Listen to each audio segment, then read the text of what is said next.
السلام علیکم میرے تمام دیکھنے اور سننے والے، میرے تمام بہن اور بھائی، کیسے ہیں آپ سب لوگ؟ میرا سلام قبول کیجئے جی۔ اور دیکھیے جی، سحری ہو رہی ہے، آج سحری سے ولاگ ہم نے سٹارٹ کیا ہے۔ 29ویں روزے کی سحری ہے الحمدللہ، اور متوقع طور پر کل عید ہوگی، کیونکہ جس طرح کے اعلانات ہم نے سنے ہیں گورنمنٹ کی طرف سے بھی اور لوگوں کی طرف سے بھی، اس سے تو یہی لگ رہا ہے کہ کل ہی عید الفطر ہوگی انشاءاللہ۔ تو بہرحال جی، ہم نے اپنی سحری کا اہتمام ویسے ہی کیا، لسی کے ساتھ، پراٹھے کے ساتھ اور سالن کے ساتھ سحری کر کے پھر فجر کی نماز پڑھ کر میں کچھ دیر کے لیے سو گئی تھی۔ فاطمہ کی تو آج کل مزے اس کے ہیں ہی ہیں، لیکن ساتھ میں ہم سب لوگوں کے بھی مزے ہو گئے ہیں، ورنہ تو ہمیں سحری کر کے صبح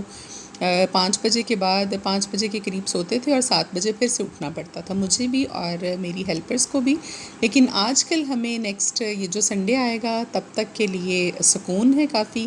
ہم اپنی نیند جو ہے وہ مزے سے پوری کر کے اٹھتے ہیں، سارے بچے بھی اور میں بھی۔ اور فاطمہ بھی بہت انجوائے کری اپنی کاپیز وغیرہ میں اس کے سامنے رکھتی ہوں کہ یہ نہ ہو پڑھائی سے پھر یہ بھول جائے اس کو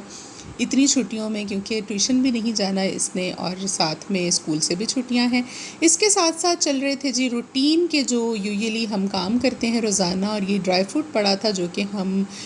رات کو بھگو دیتے ہیں، 7 بادام اور 2 کھجوریں، اور اس کے ساتھ ایک انجیر، ایک اخروٹ کی گری، اور اسی طرح سے چند ایک میوے۔ یہ ساری چیزیں رات کو پانی میں ہم بھگو کر رکھ دیتے ہیں، پھر صبح بادام کا چھلکا اتار کر، اور اخروٹ کو صرف نہیں بھگوتے، اس کی گری جو ہے وہ اسی وقت تازہ نکال کے اس میں ہم ڈالتے ہیں، باقی ساری چیزوں کو ہم پیس کر اچھے سے پھر خدیجہ کے پورج میں ایک دن چھوڑ کر ایک دن اس میں ہم ایڈ کرتے ہیں، کیونکہ جب سے اس کو خون کی کمی ہوئی تھی تو ڈاکٹر نے کہا تھا کہ میوہ جات جتنے بھی ہیں اور کھجوریں اس کے لیے بہت اچھی ہیں۔ ڈرائی فروٹس اب گرمی آ رہی ہے، سردیوں میں تو ہر روز اس کو ہم کھلاتے رہیں، لیکن ابھی میں نے کہا ہے کہ 1-2 دن چھوڑ کر،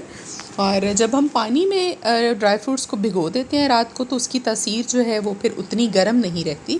تو زیادہ اثر ہوتا ہے اس کا، تو وہ ہم اس کو کھلاتے ہیں جی ناشتے میں۔ اور فاطمہ اور خدیجہ کو آج ہم نے اچھے سے نہلا دیا تھا، ویسے تو کل بھی نہلائیں گے اگر عید ہوئی تو، اگر عید نہ ہوئی تو پھر بال نہیں دھوئیں گے، کل عید والے دن دھوئیں گے جی انشاءاللہ۔ اور ہماری شاپنگ جو ہے میرے تمام بچوں کی، کیونکہ یہ ہیلپرز بھی میرے بچے ہی ہیں، بے شک ان لوگوں کی میں نے کمپلیٹ کر لی تھی، ہر چیز ان کی تیار ہو گئی ہے، کپڑے سل کر آ گئے ہیں، چوڑیاں مہندی آ گئی ہے، اور ان لوگوں کے جوتے بھی میں نے خرید لیے تھے بازار سے، کیونکہ مجھے پتا تھا کہ یہ سب کام مجھے ہی کرنے ہیں، تو چاند رات کو بازاروں میں بہت زیادہ رش ہوتا ہے، تو میں گھمانے پھرانے ان کو گاڑی میں باہر تو لے جاؤں گی، لیکن بازار جانے کا کوئی حال نہیں ہوتا چاند رات کو، آپ لوگوں کو پتہ ہے کہ کتنا رش ہوتا ہے، تو بچے چھوٹے جو ہیں وہ ساتھ لے کر جانا ہمارے لیے ممکن نہیں۔ تو بس جی، آج تیاری تو ہماری کمپلیٹ ہے، مکمل ہے، سوئیاں لا کر ہم نے رکھ لی ہیں، صبح جو میٹھا بنے گا، اگر کل عید ہوئی تو میں نے اس کی تیاری کر کے رکھ لی ہے، کیونکہ پھر رات کو لیٹ نائٹ اگر پتہ چلے تو پھر جا کر لانا جو ہے وہ مشکل ہو جائے گا۔ اور دیکھیے ماشاءاللہ ہمارا لان کتنا گرین گرین ہو گیا ہے، کتنا خوبصورت لگتا ہے آنکھوں کو، گرینری مجھے بہت پسند ہے ویسے ہی، اور پودے بھی مجھے بہت اچھے لگتے ہیں، اور گھاس ہمارا جو ہے وہ ماشاءاللہ سے چل پڑا ہے اور ہو رہا ہے بہتر، گرین گرین ہی ہے، پانی کا میں بہت زیادہ خیال رکھتی ہوں، اور ساتھ ساتھ چل رہی ہے گھر کی صفائی ستھرائی۔ اور آج لینے جانا ہے جی مجھے افطاری کے بعد اپنا صوفے والوں کی کال آئی تھی کل کہ آپ کا صوفہ تیار ہے، آپ جا کر آج لے آئیے گا افطاری کے بعد، تو میں جلدی جلدی سب کام کروا رہی تھی، فاطمہ اور خدیجہ کو تو ساتھ لے جانے کا پلان نہیں تھا میرا، لیکن یہ کہ میں آج بس صوفہ لے کر آؤں گی جلدی سے جا کر خود، اور صوفہ لا کر پھر اس کو سیٹ کر لیں گے۔ اچھا ہے کہ عید پر جو ہے وہ ہمیں پیارا پیارا سا صوفہ جو ہے وہ ملے گا، تو اچھا لگے گا، کوئی مہمان آ جاتا ہے گھر میں، اور ویسے بھی لاؤنج میرا جو ہے وہ بالکل خالی خالی سا لگ رہا ہے، تو صوفہ لے کر آنا ہے مجھے، علی کو میں ساتھ لے جاؤں گی، اس سے پہلے باقی کے سارے کام ہمیں نمٹانے ہیں، افطاری کی تیاری کرنی ہے۔ فاطمہ کے لیے آج میں بنانے لگی ہوں جی زردہ، وہ کہتی ہے کہ ماما مجھے میٹھے چاول کھانے ہیں، تو میں نے پھر اس کے لیے زردہ جو ہے وہ صبح صبح میں تیاری کر رہی ہوں کہ میں اس کے لیے زردہ بنا دوں، اور میوے ڈال کر، اس کی فیوریٹ چیز ہے یہ، تو انشاءاللہ جی بس ابھی زردے کی تیاری میں کرتی ہوں ساتھ ساتھ، اور اپنے بالوں میں لگوا رہی تھی جی ڈائی کلر، تھوڑی سی تیاری ہم لوگوں کو بھی کر لینی چاہیے عید کی، سارے روزے آپ رکھتے ہیں پورے رمضان المبارک میں، تو ابھی ہمارا بھی حق بنتا ہے کہ تھوڑا سا اپنے آپ کو مینٹین کر لیں. تو میں کرنے لگی تھی گھر میں ہی اپنا فیشل، اور آگے آگے میں خود اپنا ڈائی کلر لگا لیتی ہوں. میرے بال بس سامنے سے کچھ سفید جو ہیں وہ آگے ہیں، لیکن پھر کلر کو ایک جیسا کرنے کے لیے پیچھے بھی ہمیں ڈائی کلر لگانا پڑتا ہے. پیچھے خود نظر نہیں آتا، تو اس لیے یہ ہے کہ پھر بچی کی ہیلپ میں نے لی ہے کہ آپ مجھے پیچھے ڈائی لگا دو. فیشل بھی میں اپنا خود ہی کر لیتی ہوں، پارلر جانے کی مجھے الحمدللہ کبھی ضرورت نہیں پڑی. ساتھ میں واش کروا رہی تھی جی کپڑے، جو کہ ہمارے آپ لوگ میری ڈیلی روٹین ولاگز میں دیکھتے ہوں گے. ہم روزانہ کپڑے جو ہیں وہ روزانہ کی بنیاد پر کپڑوں کو ہم واش کرتے ہیں. میں اکٹھے نہیں ہونے دیتی، بلکہ جب گرمیاں تھیں تب تو ہم 2 ٹائم بھی واش کر لیتے تھے. جب خدیجہ چھوٹی تھی اور واش روم وغیرہ کی اتنی اس کو ہم نے ٹریننگ نہیں دی تھی، تو پھر اس کے کپڑے کافی سارے گندے ہوتے تھے. تو میں کہتی تھی ابھی گرمی ہے، فوراً کپڑے سوکھ جائیں گے، رات کے رات کو دھو کر ڈال دیں اور صبح والے صبح کو. اور ساتھ ہی ساتھ میں کروا رہی تھی آج اوپر کے پورشن کی بھی صفائی، کیونکہ اس کے لیے بھی ٹیبل جو ہے وہ نیا میں نے بنوایا ہے. تو میں نے کہا کہ عید پر کوئی آئے یا نہ آئے، اس کے باوجود جو ہے گھر کو صاف ستھرا ہونا چاہیے. مجھے خود کو اچھا لگتا ہے. اوپر کے جو 2 پورشنز ہیں ہمارے، ایک اس طرف گھر کے اوپر اور دوسرا ڈرائنگ روم کے اوپر، ان دونوں کی صفائی جو ہے وہ میں نے کروا لی تھی. آج اچھے سے ڈیپ کلیننگ کروائی تھی، خود پاس کھڑے ہو کر ڈسٹنگ کروا کے واش رومز وغیرہ کو بھی صاف کروا دیا تھا کہ گھر کو جو ہے وہ نیٹ اینڈ کلین لگنا چاہیے، خوبصورت لگنا چاہیے، اور کہیں پر بھی ہماری کلینلی نیس میں کوئی بھی کمی کوتاہی نہ ہو. صرف یہی نہیں کہ آپ اچھے کپڑے پہن لیں عید پر اور آپ تیار ہو جائیں اور آپ اچھے کھانے پکا لیں، بلکہ اس کے ساتھ ساتھ آپ لوگوں کو اپنے گھر کو بھی مینٹین کرنا چاہیے. اگر آپ کا گھر صاف ہوگا، مجھے تو سکون ملتا ہے اگر چیزیں مجھے تمام کی تمام جو ہیں وہ صاف ستھری نظر آئیں. ابھی آج آپ کو اس ولاگ میں بتاؤں گی جی چاند رات کا وظیفہ بھی انشاءاللہ، جو کہ آج ہوئی تو آپ آج کر لیجیے گا، کل ہوئی تو آپ لوگ کل کر لیجیے گا، کیونکہ پھر اس کے بعد آپ کو ملے گا ہمارا جی عید ڈے کا ولاگ انشاءاللہ، جو کہ ہم اپنی عید کی روٹین آپ لوگوں کے ساتھ شیئر کریں گے کہ ہم کیا کرتے ہیں عید والے دن. اور ابھی یہ چاند رات کا وظیفہ جو ہے بہت ہی اچھا وظیفہ ہے. آپ لوگوں نے چھوٹا سا وظیفہ ہے، اس کو ضرور کرنا ہے. خاص طور پر رزق کی تنگی کی جو لوگ شکایت کرتے ہیں ان کے لیے تو یہ بہت ہی اچھا ہے. اور یہ فرمایا گیا ہے اس آیت کے بارے میں، جو میں آپ کو ایک اور بتاؤں گی، کہ اس سے آپ کی 70,000 مرادیں جو ہیں وہ پوری ہوتی ہیں. اور میرے خیال کے مطابق 70,000 مرادیں تو شاید ہم لوگوں میں سے کسی کی ہی ہوں گی. ہماری تو ٹوٹل 70 بھی اگر کاؤنٹ کریں تو نہیں ہے. تو اللہ تعالیٰ تو اتنا غفور الرحیم ہے کہ بن مانگے ہی انسان کو عطا کرتا ہے. اتنی عنایت ہے اس کی مسلمانوں پر کہ ہمارے گناہوں کو بھی وہ اگنور کرتا ہے، ہمارے برے اعمال کو بھی اگنور کر کے اللہ تعالیٰ ہمیں رزق بھی دیتا ہے. دیکھیے روزانہ کی بنیاد پر اس کا شکر ادا کرنا چاہیے. جتنا بھی شکر ہم ادا کریں اتنا ہی کم ہے. اور شکر جو ہے یہ آپ یاد رکھیے کہ اگر آپ شکر ادا کرتے ہیں تو یہ آپ کے مال و دولت کو بڑھاتا ہے. جتنا آپ شکر ادا کریں گے آپ کے رزق میں اتنی ہی فراوانی ہوتی جائے گی. ایک شکر اور دوسرا استغفار، اس کو اپنی زندگی کا حصہ بنا لیجئے تو انشاءاللہ آپ کو کامیابیوں سے کوئی نہیں روک سکتا. اور دیکھیے جی ساتھ ساتھ میں بنا رہی تھی زردہ فاطمہ کے لیے، اور اس کے ساتھ جو باقی کی مجھے کوکنگ تھوڑی بہت کرنی تھی گھر کے لیے وہ بھی میں کر کے اسی وقت رکھ لیتی ہوں، کیونکہ اس کے بعد پھر شام میں آپ کو بتایا ہے لاہور بھی جانا ہے مجھے. اور اس کے ساتھ ساتھ افطاری کے بعد میرا کچھ بھی کرنے کو جو ہے وہ دل نہیں کرتا. اتنی سستی چھا جاتی ہے کہ بڑی مشکل سے میں عشاء کی نماز پڑھتی ہوں. اور عشاء کی نماز پڑھ کے بس جو روٹین کا قرآن پاک کی صورتیں پڑھنی ہوتی ہیں سونے سے پہلے، دعائیں پڑھنی ہوتی ہیں وہ پڑھتے ہیں. اور آلو ہم لوگ جو ہیں وہ بنا رہے تھے، کیونکہ مجھے یہ تھا کہ اگر روزہ ہوا صبح تو تب بھی اس کے ساتھ پراٹھا کھائیں گے آلو کا، اور بچوں کو بھی میں ٹرائی کرواؤں گی ضرور. اور اگر نہ ہوا تو پھر عید والے دن بھی دل چاہے گا. پورا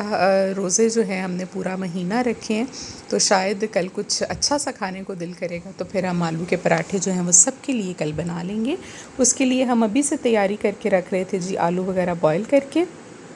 ابھی آ جاتے ہیں ہم اپنے وظیفے کی طرف. تو وظیفہ ہے ہمارا جی، جیسے ہی آپ لوگوں کو نظر آ جائے کہ چاند نکل گیا ہے، اور اگر نظر نہیں بھی آیا اور اس کا اعلان ہو گیا ہے تو یقیناً جو ہے وہ چاند نکل آیا ہوگا، تو آپ نے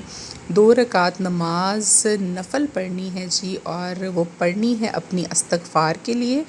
اور یہ یاد رکھیے کہ استغفار کی نیت کر کے کہ اللہ تعالیٰ میں اپنے گناہوں کی توبہ کے لیے 2 نفل پڑھ رہا ہوں یا پڑھ رہی ہوں، کیونکہ پورے رمضان المبارک میں ہم لوگ فرشتے تو ہیں نہیں، انسان ہیں، ہم سے جو بھی غلطیاں کوتاہیاں کمیاں ہوئی ہیں ان کی مغفرت کے لیے اللہ تعالیٰ کے حضور 2 نفل ادا کیجیے، اور اس کے بعد وہیں بیٹھے بیٹھے اول و آخر 3 مرتبہ درود ابراہیمی پڑھ کر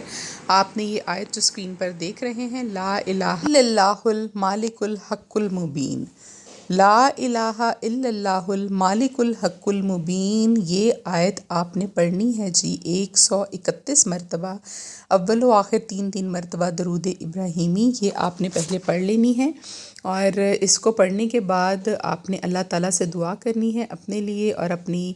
جو بھی آپ کی حاجات ہیں، اور اسی آیت کے بارے میں فرمایا گیا ہے کہ 70,000 آپ کی مرادیں جو ہیں وہ پوری ہوں گی اگر آپ چاند رات کو چاند کے نظر آنے کے بعد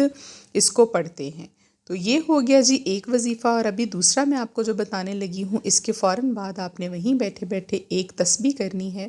اللہ تعالیٰ کے نام ہیں جس صفاتی، وہ آپ نے رزق کی فراوانی کے لیے ضرور کرنی ہے پورا سال۔ انشاءاللہ آپ کے رزق کی جو کمی کی شکایت ہے وہ آپ کو نہیں ہوگی، اور یہ آپ اپنی اسکرین پر دیکھ سکتے ہیں جی، یا تواب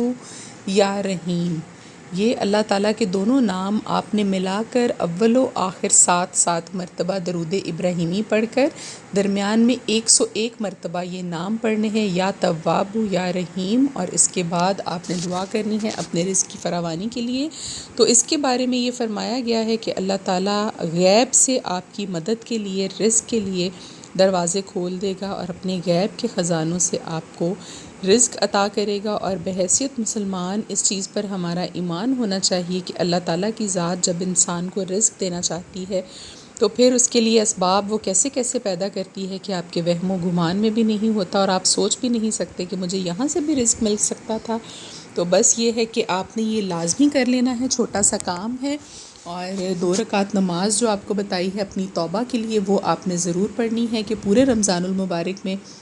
ہم سے غلطیاں کوتاہیاں کمیاں جو بھی رہ گئی ہوں ہماری عبادت میں، یا روزہ رکھ کے ہم کوئی غلطی کر دیں، تو فطرانے کے بارے میں بھی کہا گیا ہے کہ جو صدقہ فطر ہے اس کا مقصد بھی یہی ہوتا ہے، آخری جو 3 دن ہوتے ہیں 27، 28، 29، 30، اس میں آپ کو ادا کر دینا چاہیے، اور یہ آپ کے روزے کی کمیوں کوتاہیوں اور غلطیوں اور گناہوں کی جو اس دوران آپ کرتے ہیں اس کا یہ فطرانہ ہے، اس کا یہ صدقہ ہے۔ تو اللہ تعالیٰ تو ماشاءاللہ سے سب سے بڑے ہیں، اور اللہ تعالیٰ کی ذات ہی ہر چیز پر قادر ہے، بے شک وہ معاف کرنے والی ہے، اور اس نے ہمارے لیے اس طرح کی چیزیں رکھی ہوئی ہیں، دیکھیں چھوٹی چھوٹی، کہ ہم وہ کریں تو ہمارے اعمال جو ہے اس کی نیکیاں کتنی زیادہ ہمارے نامہ اعمال میں لکھی جاتی ہیں، اور کتنے گناہوں کو اللہ تعالیٰ ہمارے جو ہے وہ معاف کرتے ہیں۔ اللہ تعالیٰ ہم سب بہن بھائیوں کو سلامتی دے، اور تمام اپنے گھروں میں خوش رہیں، آباد رہیں، اس عید کو آپ کے لیے اللہ تعالیٰ خوشیوں کا محور بنا دے، اور جس کی جو بھی پریشانی ہے اللہ رب العزت اس کو 5 دن پاک کا صدقہ کر کے ختم کر دے، اس کی زندگی سے اس مصیبتوں پریشانیوں کو دور کر دے، جو بچھڑے ہوئے ہیں ان کو ملا دے۔ ایک بہن کا مجھے کمنٹ آتے ہیں اکثر کہ ان کی بچے اور ان کے شوہر ان سے دور ہیں، تو میں ہمیشہ ان کے لیے دعا کرتی ہوں، آپ لوگ بھی پلیز دعا کیجئے کہ اللہ تعالیٰ اس عید پر ان کو ان کے بچوں سے اور ان کے شوہر سے ملا دے، کیونکہ ایک ماں کے لیے یہ بہت بڑا صدمہ ہے کہ وہ اپنے بچوں سے دور ہو۔ اسی طرح سے جو بے اولاد ہیں جنہوں نے مجھے اکثر کہا ہے دعا کے لیے، میری دعا ہے کہ اللہ تعالیٰ اگلا رمضان آنے سے پہلے پہلے آپ کی جھولی بھر دے، اور جب نیکسٹ رمضان المبارک اور عید آئے تو خوشیوں والی عید ہو آپ کے لیے، آپ بھی بچے کی ماں اور باپ بن چکے ہوں۔ ہم دیکھیں آپ کے لیے صرف دعا کر سکتے ہیں، اللہ تعالیٰ جو ہے وہ ہر چیز کا اختیار اس کے پاس ہے، باقی کا جو ہے آپ خود بھی اپنے لیے کیا کریں۔ اللہ تعالیٰ جو ہے وہ آپ کی دعاؤں کو بھی قبول کرتا ہے ضرور، اگر آپ سچے دل سے مانگیں، صدقے دل سے مانگیں، اور اپنے اعمال پر غور کریں کہ جہاں پر آپ سے کوئی زیادتی ہو رہی ہے یا کوئی بھی ایشو ہے تو اس کو ریزالو کر لیں، اللہ تعالیٰ بے شک آسانیاں پیدا کریں گے ضرور۔ تو ابھی میں آ گئی تھی افطاری کے بعد، دیکھیے جی لاہور، اور لاہور آ کر یہاں پر علی بھی میرے ساتھ تھا، یہ بھی افطاری کر کے فوراً بس شربت اور کچھ پکوڑے لے کر چلا گیا تھا میرے ساتھ۔ تو یہاں میں ماڈل ٹاؤن میں رکی تھی، اس کو بھی برگر لے کر دے رہی تھی، اور خود بھی میں نے ایک برگر لے کر کھایا۔ تو ویسے مجھے اتنی خاص بھوک تو نہیں تھی، لیکن بس تھوڑا بہت ہم نے لیا، اور صوفے والوں کے پاس جو ہے وہ ہم گئے ہیں، اور وہاں سے ہم نے صوفہ جو ہے وہ لے کر ان کی پیمنٹ جو رہ گئی تھی وہ ان کو دے کر تو گاڑی پر وہاں سے رکھوا دیا تھا، اور وہ ابھی ہمارے پاس پہنچے گا 1 ڈیڑھ گھنٹے میں۔ اور ہم جو ہیں ان سے پہلے پہنچ گئے تھے واپس، اور جب میں آئی تو فاطمہ ابھی تک جاگ رہی تھی۔ میں نے آ کر تھوڑا سا اس کے ساتھ کھیلا اور اس کو دودھ پلایا، کہہ رہی تھی ماما مجھے دودھ پینا ہے۔ شکر ہے آج کل تو روح افزا کے چکر میں دودھ یہ پی لیتی ہے، لیکن میں نے اس کو شیک بھی سٹارٹ کیا ہوا ہے کل سے، ایک دن سیب کا اور ایک دن کیلے کا، کیونکہ یہ فروٹس نہیں لیتی ویسے تو بالکل بھی، اور وائٹامنس تو بہت ضروری ہیں، تو میں نے کہا چلیں دودھ میں ڈال کر اس بہانے سے فروٹس جو ہیں وہ اس کے اندر جائیں گے۔ اور میں نے عشاء کی نماز پڑھی گھر آ کر، اور اپنی جو بھی میری روٹین کی صورتیں تھیں وہ ساری میں نے پڑھی، دعائیں کیں اللہ تعالیٰ سے، اور بہت دعائیں کی اپنی مغفرت کے لیے بھی، اور آپ لوگوں کے لیے بھی جن جن کی دعا کے بارے میں جنہوں نے مجھے کہا تھا میں نے ضرور ان کے لیے دعا کی۔ اللہ تعالیٰ ہم سب کی زندگی میں خوشیاں بھر دے اور ہمارے لیے آسانیاں پیدا کر دے۔ یہ سب کرتے کراتے جی صوفے والے جو تھے وہ آ چکے تھے، اور ٹیبل جو تھا وہ میں نے ایسے ہی اٹھا کر ان لوگوں کے ہیلپ سے ہی اوپر رکھوا دیا تھا۔ صبح کریں گے اس کی سیٹنگ، اور فاطمہ کو بھی بہت زیادہ نیند آ گئی تھی، اس کو میں نے اپنے ساتھ لٹا لیا تھا کہ سو جاؤ، اور اس کو سلا دیا تھا۔ اور اس کو سلانے کے بعد کافی لیٹ 12:30-1 بجے کے قریب صوفے والے آئے تھے، اور یہ انہوں نے کہا ہماری چادریں اتار کر ہمیں دے دیں، تو یہ ہماری ٹیبل ہے جی، اس کی فائنل لک ہم آپ کو دکھائیں گے کل کے ولاگ میں، صوفے کی بھی اور اس کی بھی۔ ابھی چاہیں گے آپ سے اجازت کل تک کے لیے، اپنا بہت خیال رکھیے گا، اللہ تعالیٰ اس عید کو آپ کے لیے خوشیوں کا باعث بنائے اور بابرکت بنائے جی۔ انشاءاللہ آپ لوگوں سے ملاقات ہوگی کل، اگر روزہ ہوا تب بھی، اگر عید ہوئی تو تب بھی۔ اپنا بہت سارا خیال رکھیے گا، دعاؤں میں ہمیں یاد رکھیے گا۔ اللہ حافظ۔